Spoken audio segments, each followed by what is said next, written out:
students here at ISU also do hydraulics and learn all about it.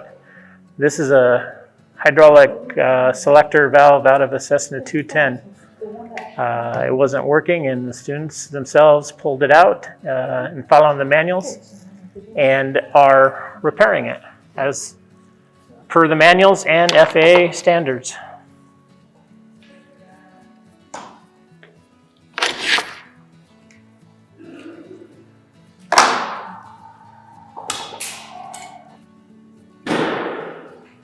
One of the advantages of our program is that we do have live work and try to do as much on real life application as possible. We have the ability because we have 7 aircraft here in our hangar, and that allows us to work on live things rather than other schools where they just have labs without airplanes. We have actual airplanes.